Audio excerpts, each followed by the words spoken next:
Nah, sebelumnya kita bahas bahwa kalkulus mempunyai aplikasi innumerable application to real life di dunia nyata. And for those of you who like soap opera, it's got one of the biggest controversies in history to its credit.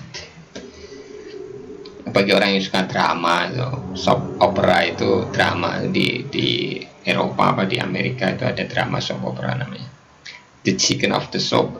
Jadi dia nggak tahu lah, saya istilah itu saya nggak terlalu paham, tapi kira-kira seperti itu. Ada yang suka ini akan terjadi semacam drama, the biggest controversy in story of to its credit. Jadi kita mau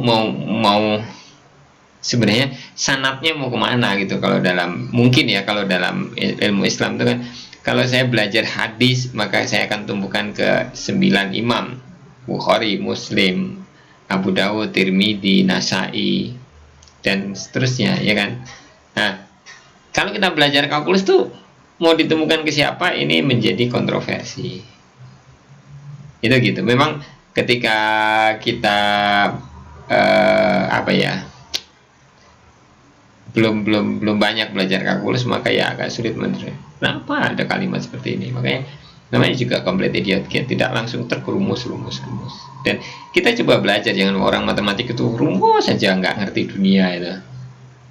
Tetap orang diadarkan pada dunia, dan kita tetap humanis bekerja dengan orang, ya kan. Makanya di sini ada kontroversi nanti sanatnya kita ini, dan bahasanya sangat humanis sekali, ya kan. Ya, kita lanjutkan. What the purpose of calculus? Apa tujuan belajar kalkulus?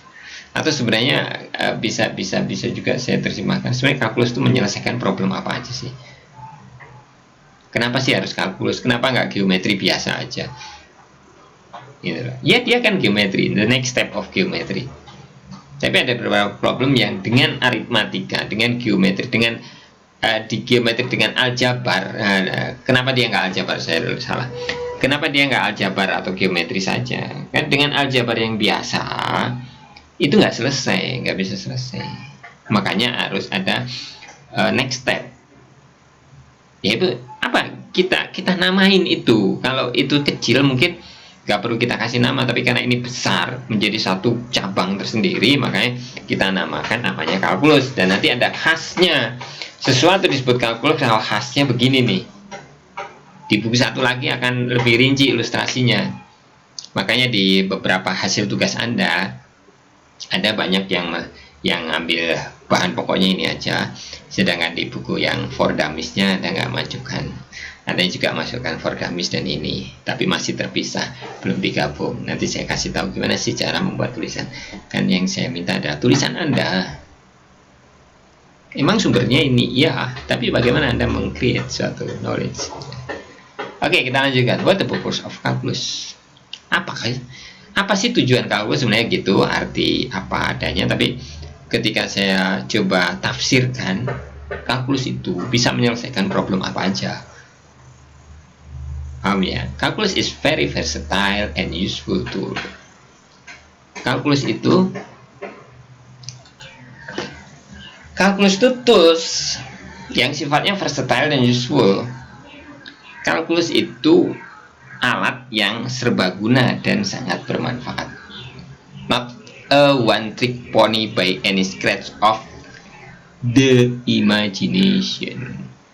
Tidak hanya one trick pony, kuda poni. Satu trik saja, tidak hanya sesat trik dari kuda poni yang kita scratch, kita perpanjang scratch dari sebuah gambar imajinasi. Tidak hanya sekedar itu, tapi dia suatu tools yang sangat bermanfaat. Many of its application are direct upgrade from the word of aljabar. Jadi banyak aplikasinya itu merupakan upgrade atau perbaruan dari aljabar. Itu method of accomplish similar goal. Caranya adalah dengan menyelesaikan accomplishing similar goal, menyelesaikan masalah-masalah atau tujuan-tujuan yang sama, but far greater number of situation, tapi dia lebih jauh lagi untuk situasi yang lebih kompleks.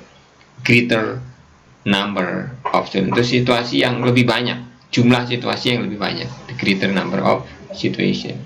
Whereas it will be impossible to list all the uses of calculus. Oleh karena itu, kayaknya nggak mungkin lah membuat daftar dari semua penggunaan kalkulus. The following list represent some interesting highlight. Beberapa yang disebutkan di bawah ini, daftar ini, itu hanya beberapa highlight yang utama saja of the thing you will learn by the end of the book. Jadi apa yang di sini ini sebenarnya hanya bagian dari manfaat dari kalkulus sendiri. Kalkulus dapat menyelesaikan beberapa hal ini. Ya, beberapa mahasiswa, sebagian hampir banyak ya yang sudah menuliskan ini menerjemahkan, dan beberapa sudah bagus dengan kalimat yang sudah diperbaiki, tapi beberapa juga masih menggunakan kalimat terjemahan apa adanya. Tolong ya seperti itu ya. Jadi Anda terjemahkan is okay, Anda gunakan Google Translate itu bagus. Anda udah beruntung karena Anda hidup di masa yang sangat mudah, tapi bukan berarti Anda malas. Google Translate copy paste, kumpulin terus. Tugas itu bukan untuk saya. Gitu loh. Tugas itu adalah implementasi atau wujud dari pemahaman Anda. Ketika Anda berusaha, pertama Anda translate, kemudian pakai Google, kemudian Anda coba perbaiki, ulang, baca lagi, perbaiki lagi, dan seterusnya, maka Anda akan mulai sedikit-sedikit Anda bisa memaknai apa yang ada di tulisan itu. Saya yakin, dan itu perlu perjuangan. Iya, di semester awal Anda sudah ditantang dengan itu terus. Nanti semester 5, 6 Anda udah nggak ada masalah. Semester 7 Anda ngambil skripsi, jurnalnya berbahasa Inggris, nggak jadi masalah akhirnya. Sedikit lagi masalahnya gitu, tidak akan banyak lagi. Tapi kalau nggak, nyari jurnal bahasa Indonesia kualitasnya kurang bagus dan lain sebagainya, dan bahkan ada problem jurnal bahasa Indonesia problemnya nggak jelas dan lain sebagainya. Sehingga apa ya, Anda bisa selesai mungkin ya, tapi kualitasnya yang berbeda. Oke, kita lanjutkan. Finding the slope of curve. Pertama, cara menemukan slope of curve. Kurva, tahu kurva ya? Slope apa? Kemiringan garis singgung dari kurva sebenarnya. Slope of curve. Jadi kemiringan dari kurva. Apa kemiringan dari kurva? Kurva itu bentuknya kan nggak beraturan ya, kurva. Nah seperti ini kurva kan, kurva. Nah ada satu kebutuhan untuk menemukan sebenarnya ini seberapa nanjaknya. Tentunya nanjak di sini dengan nanjak di sini dengan nanjak di sini kan beda ya. Bisa kelihatan ya. Nanjak ini beda kan? Ya. Nah, dalam matematik nanjak itu bisa kita ukur dengan kemiringan garis singgungnya. Seberapa nanjak dia.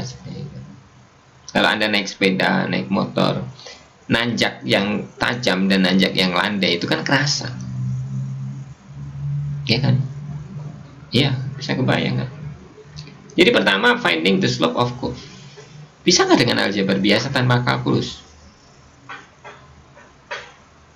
Nah, di setelah kalkulus nanti di buku satu lagi kita bisa lihat, gitu ya. Ini saya nggak usah terjemahkan ya, Anda udah beberapa ya. Calculating the area of bizarre shape. Shape bangun.